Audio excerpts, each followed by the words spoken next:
Vamos a hablar con el diputado Ronnie Monge Salas, del Partido de Liberación Nacional y representante de la provincia de Heredia, acerca de un tema que dejamos inconcluso la oportunidad anterior, que es la educación dual. Don Ronnie forma parte de la comisión que está estudiando este tema. Ya se han recibido varias audiencias y la gente se muestra muy interesada en lo que es la educación dual. Así es que muy buenas tardes, don Ronnie, bienvenido y un placer tenerlo por acá. Muy buenas tardes a todos los compatriotas que nos escuchan a través y nos ven a través de Televisión Legislativa. Este es un proyecto innovador, ha costado muchas veces que la gente se salga de la conceptualización que tenemos de la educación tal cual hoy en Costa Rica.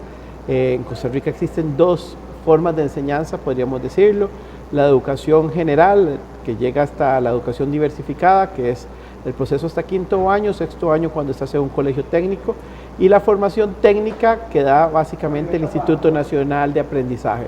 ¿Esto qué significa? Que tenemos dos modalidades, pero en medio de esas dos modalidades, tomando rasgos de una y de la otra, hay una modalidad que se ha desarrollado en Alemania por más de 300 años, la educación dual.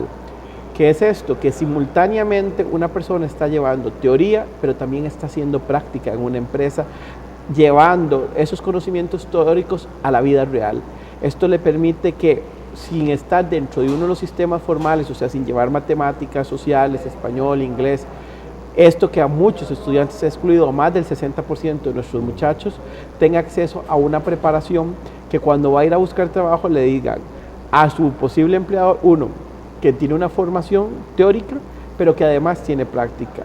Uno de los principales problemas a los que se ven sometidos los jóvenes cuando van a buscar trabajo es que no tienen experiencia. La educación dual te permite obtener experiencia mientras que estás estudiando. Don Ronnie, bueno, muy importante este tema que usted dice, porque el martes pasado se recibió a la gente de UCAEP y ellos planteaban una encuesta que se le hizo al empresariado, y ellos manifiestan que uno de los el rasgo más o la cualidad, el requisito más importante que ellos solicitan es la experiencia. Pero qué difícil para un joven que viene saliendo de la universidad, viene saliendo del colegio, tener experiencia si volvemos a lo mismo, viene saliendo de su educación. Bueno, hay dos cosas que son esenciales. A pesar de que tenemos más de un 9% de desempleo, muchas de las empresas que quieren contratar no pueden contratar por dos razones. Uno, la experiencia, y dos, porque no tienen el suficiente nivel de educación en lo que ellos requieren. ¿Qué significa esto? Si vemos, si pensamos en la formación ocupacional de Costa Rica o del mundo entero, eso vendría a ser una pirámide, donde la base es el operario, las paredes medianas de la pirámide son los técnicos medios y los técnicos altos, y la cúspide, la punta de la pirámide son los ingenieros. Nosotros cumplimos con la base en operarios, cumplimos con la punta, pero en lugar de tener una pirámide, tenemos casi un martillo. Es una línea delgada que baja. Nosotros tenemos que poder llenar el sector de técnicos medios y técnicos altos para poder cumplir con la demanda ocupacional que requieren las empresas, tanto nacionales como extranjeras, que se incorporan acá. Educación dual también llena ese vacío. ¿Por qué? Porque ante la no existencia de esa mano de obra calificada en ese sentido, con educación dual las empresas abrirían esos espacios que requieren para formar a sus futuros trabajadores. Entonces empiezan a llenar ese espacio ocupacional que hoy por hoy está vacío. Eso nos permite a la gente no solo prepararla, sino que casi asegurarle un empleo. En promedio, en el mundo donde se da educación dual, la empresa que da educación dual, el 70% de sus estudiantes, entre un 60 y un 70%, terminan trabajando para la empresa. Entonces, esto le genera posibilidades reales de empleo. Hoy en día también nos vemos sometidos a algo que es una realidad. Muchas personas entran a universidades o a carreras técnicas con una expectativa que al final no se ve cumplida.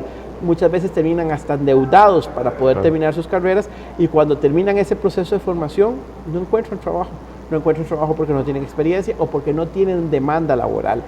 En educación dual lo que se abre es porque hay una demanda específica para eso, y entonces las personas ven necesariamente culminado su proyecto laboral porque saben que después de ese proceso no es que estudiaron algo que no va a tener opciones, es que las opciones se abrieron porque la economía nuestra lo está solicitando y lo requiere. Entonces se abre un abanico de oportunidades para los jóvenes para no solo poder incorporarse a trabajar, sino hasta de elegir quién le paga más.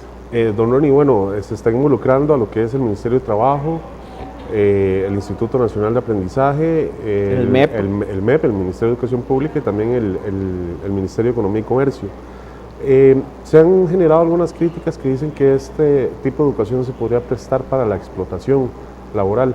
¿Cómo recibe usted estas críticas? Mire, lo primero que nosotros hemos dicho y que las cámaras lo dijeron en la audiencia que tuvimos el jueves pasado es que podríamos poner un límite. ¿Qué significa ese límite? Ninguna empresa puede tener más del 10% de su fuerza laboral como estudiantes. Creo que inclusive podríamos ver la posibilidad de un mínimo también en cuántas de las personas que estudian deben quedarse trabajando ahí para que realmente no se dé una rotación. Pero más allá de todas esas dudas, hay experiencias reales, Federico, que ya tenemos en el país. Hay un plan piloto que ha desarrollado Florida de Vidas a través de uno de sus programas o de sus empresas que es Reserva Conchal con el Instituto Nacional de Aprendizaje. De hecho, ellos vinieron también a exponer su experiencia. Yo tuve la oportunidad de ir a la graduación de ellos, Federico, de la primera generación. El 63% se quedó trabajando, los otros consiguieron trabajo en otros hoteles y otros dijeron no vamos a trabajar porque éramos ninis, estábamos fuera de todo el sistema allá en Guanacaste y ahora están viendo cómo siguen estudiando para tener más nivel para poder acceder a mejores empleos. Bueno, yo creo que el resultado de la inversión público-privada en Guanacaste empieza a dar resultados.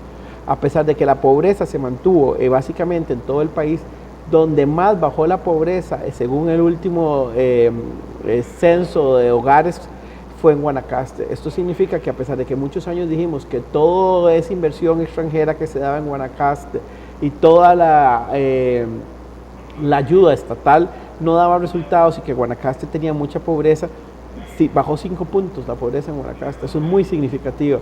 Eso significa que por primera vez entendemos que en Costa Rica que las políticas sociales no son de corto plazo, sino son de mediano y largo plazo, que implica educación, que implica empleo. ¿Qué pasa, Federico? Nosotros queríamos de que, porque dábamos avancemos, al año siguiente se redujera la pobreza. Mire, la pobreza no se elimina con el asistencialismo. La pobreza, la única manera de eliminarla en una nación es con estudio y oportunidades de empleo que vienen ligados. A mayor escolaridad, mayores son las oportunidades laborales y mayores son los ingresos. Y lo que ha incidido en ese vaivén de muchas familias costarricenses que están un año en la pobreza y que el año entrante no están y el año siguiente vuelven, es porque no tienen trabajos consolidados que les permitan generarse recursos fijos por mes que les permita mejorar su economía. Yo creo que esa es la ciencia y por eso yo le hago personalmente una apuesta de educación dual de que en 5 o 10 años nos va a reducir los índices de pobreza en el país, pero que además vamos a tener una sociedad más preparada para hacerle frente a la demanda laboral. Don Ronnie, ¿cuál va a ser ahora, cómo se va a llevar ahora la discusión? ¿Ya está más o menos consensuado el proyecto? Recordemos que en estos momentos está la discusión en la comisión dictaminadora. Bueno, la subcomisión que yo presidí elaboró 3 textos, finalmente el que tuvo mayor respaldo fue el que yo propuse. Ese es el texto que estamos discutiendo. Para algunos compañeros de la comisión de repente debería verse si se reduce la cantidad de artículos. Nosotros creemos que este es un modelo innovador y tiene que tener las bases necesarias para crearlo. Tenemos que tener claro que no es ni educación formal ni es educación técnica. Y en el tanto entendamos eso, más bien vamos a tener claro que 24 artículos son insuficientes para la reforma educativa que va a traer la educación dual en Costa Rica. Bien, pues muchísimas gracias por acompañarnos, don Ronnie. Para servirle, Federico, y un saludo y un abrazo a todos los costarricenses que nos ven a través de Televisión Legislativa. Bien, hablábamos así con don Ronnie Monge Salas, diputado del Partido Liberación Nacional y de la provincia de Heredia.